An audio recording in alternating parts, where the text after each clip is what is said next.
गांव था पिचकुआ।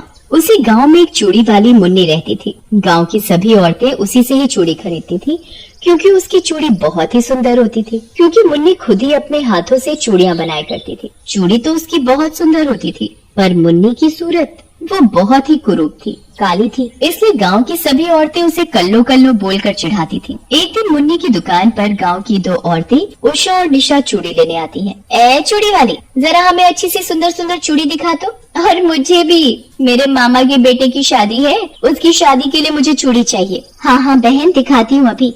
ये देखो, ये चूड़ी तुम पर बहुत ही अच्छी लगेगी। और उषा बहन, ये तुम्हारे लिए, ये तुम पर बहुत खिलेगी। ये इतनी भी खास नहीं है, तुमने तो बिल्कुल अपने जैसी बदसूरत से ही दिखा दी है। फिर दोनों मुन्नी का मजाक उड़ाने लगती हैं और जोर जोर से हंसने लगती हैं। फिर दोनों वहाँ से बिना चूड़ी लिए ही चली जाती हैं। शाम का समय था। मुन्नी अपने घर में बैठी हुई चूड़ियाँ बना रही थी कि अचानक मुन्नी के घर में आग लग जाती है। मुन्नी का ध्यान बस चूड़ी बनाने पर था। उसे जरा भी पता नहीं था कि उसके घर को आग ने घेर लिया है। तभी मुन्नी की नजर आग पर जाती है। आग आग, अरे कोई बचाओ मुझे, मेरे घर में आग लग गई है, कोई तो बचाओ। मुन्नी की आवाज सुनकर गांव के सभी लोग वहाँ इकट्ठा हो जाते हैं। अरे अरे, वो चूड़ी वाली मुन्नी अंदर फंसी है। तो तुम्हें ज्यादा शौक है क्या आग में कूदने का? सोचना भी मत, नहीं तो उसके साथ साथ तुम भी मरोगे।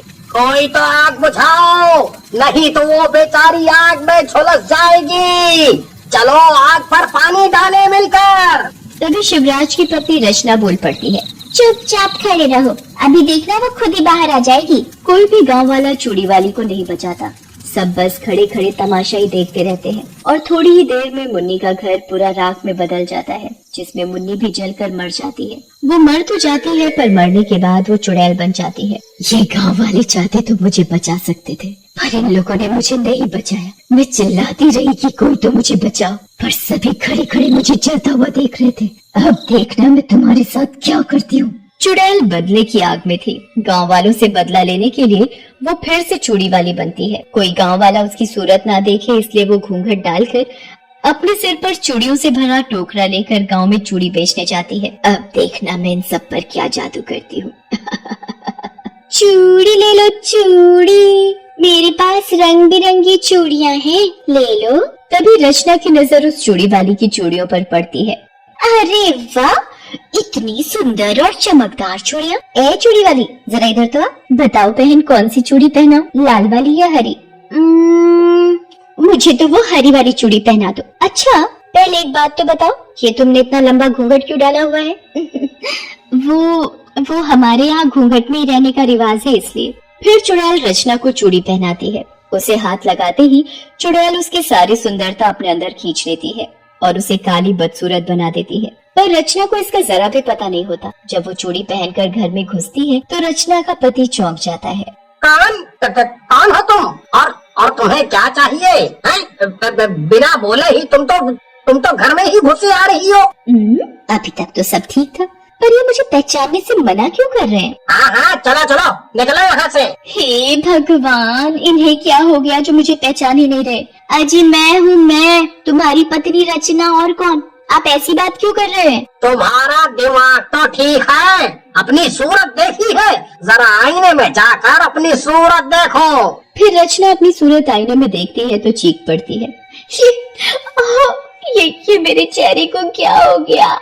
मैं इतनी बदसूरत कैसे हो गई? उसे ना तो उसका पति पहचान रहा था और ना ही गांव की कोई भी औरत। सब लोग उसे धुतकार कर भगा देते हैं। वो चुड़ैल कुछ दूर पहुंचकर बहुत खुश होती है। अब आएगा मजा।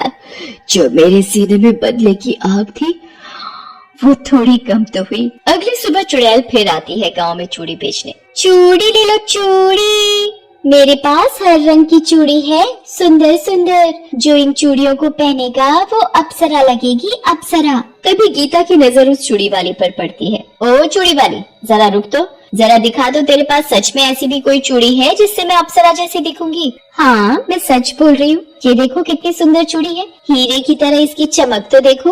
वाह, ये तो बहुत ही सुंदर है।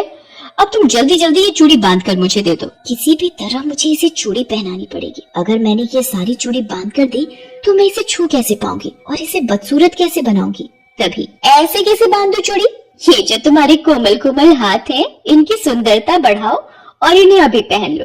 अच्छा ठीक है, तुम इतना बोल ही रही हो तो पहना दो फिर ये चूड़ी। फिर चुड़ैल उसके साथ भी वैसा ही करती है। उसे हाथ लगाते ही उसका सारा रूप अपने अंदर खींच लेती है। मेरा काम अब खत्म, मैं चलती हूँ।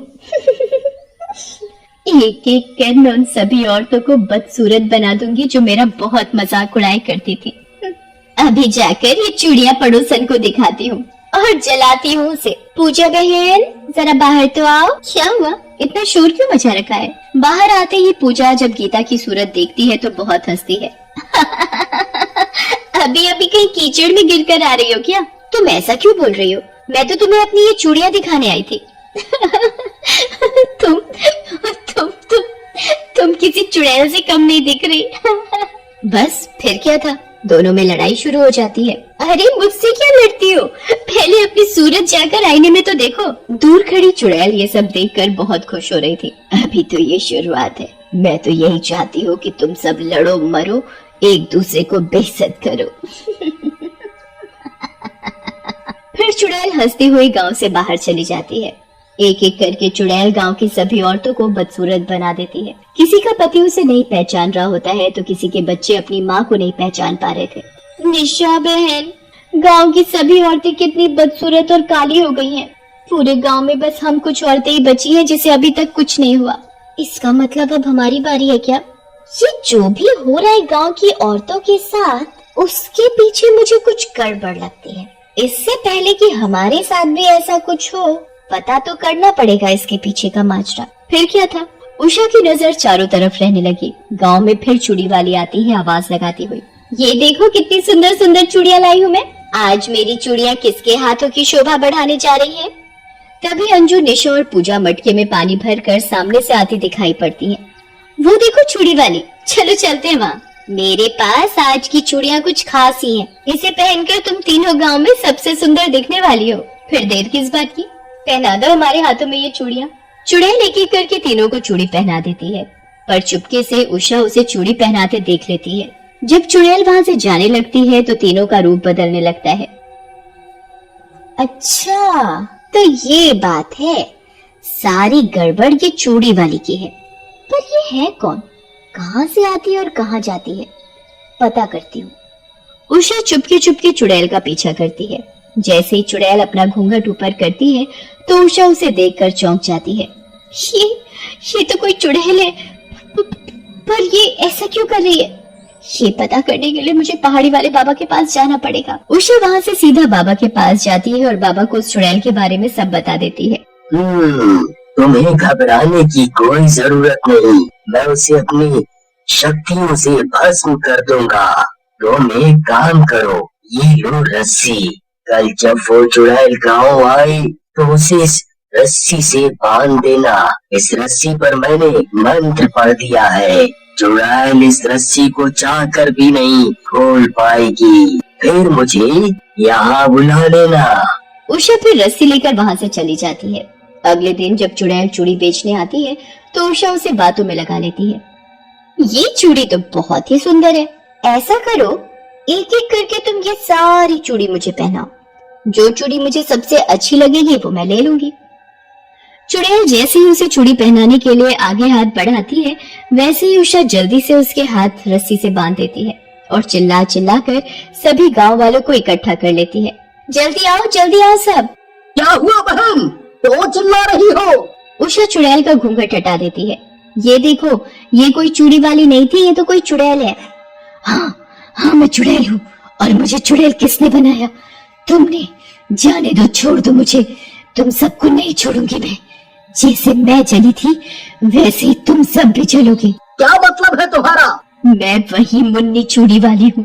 जब मैं जल रही थी, तड़प रही थी, उस समय कोई भी गाँव वाला आगे नहीं आया मुझे बचाने, और तुम्हारी पत्नियां मुझे हमेशा चिढ़ाती रही कल्लो कल्लो बोलकर। देखो मुन्नी, जो भी तुम्हारे साथ हुआ वो बहुत बुरा हुआ, पर ये देखो ना, वो आग खुद से लगी थी। इसमें गांव वालों की कोई गलती नहीं है।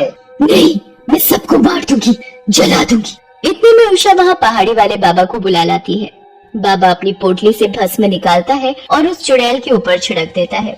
उस चुड़ैल के ऊपर भस्म पड़ते ही चुड़ैल गायब हो जाती है और सभी औरतें पहले जैसी हो जाती